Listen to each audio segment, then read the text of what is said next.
It was my last year of high school. And why did I decide that I wanted to be a writer?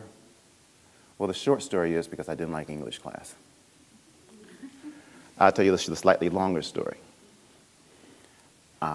In my school, they basically taught English class by giving you things to read and then handing you sets of questions to answer to prove that you had read it, as opposed to challenging you to think about ideas and to tell them what you thought about it.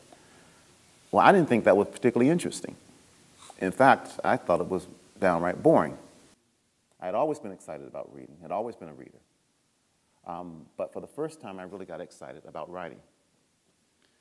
And I ended up spending weeks finding out everything I could about, the draft riots in the 1800s, the riots in the 1920s, the riots, throughout the 60s. What amounted to a major research paper came to something like 140 pages. And I turned this thing in to my teacher. And, she takes it home. And after the weekend, she calls me up again. She calls me up to the front of the class at the school. And she says, Ellis, I'll tell you what. I'm going to give you an A in this course. Said, but, you should have this evaluated by a professional. And I say, well, a professional what? I mean, who are you suggesting I send this to? And she said, well, have you heard of a woman called Gwendolyn Brooks? I said, yeah, I've heard of her. She's the poet laureate of Illinois. And I had no idea what a poet laureate is, but I knew it was something kind of important. I said, yeah, that's... So she said, you send it to her. I said, well, where is she?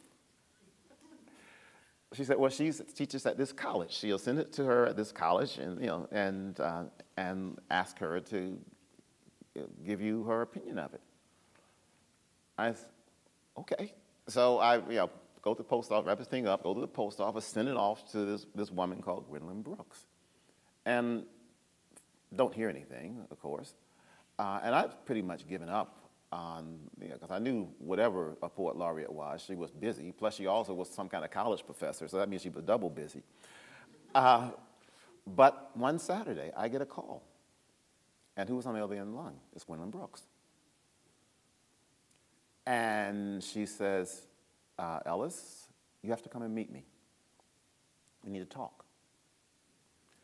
And I end up taking, I think it was 3 buses to get to the college where she taught. And she sits me down, and she has my manuscript, which she pushes over to me. And she's written across it in both red and blue ink. One day you will be a great writer.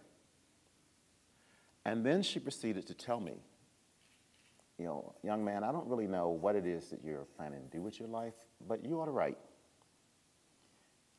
And all of a sudden, a path I had never seriously thought about